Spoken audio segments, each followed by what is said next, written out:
అత్యంత విశేషమైనటువంటి రోజు.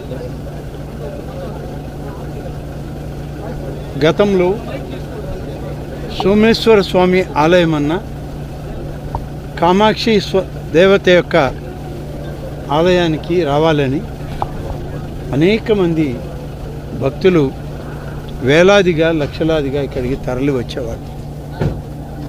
అలాగే పక్కనే ఉన్నటువంటి పెనుసుల లక్ష్మీ నరసింహస్వామి ఆలయాన్ని కూడా దర్శించేటువంటి విధానం మనకుంది. ఈరోజు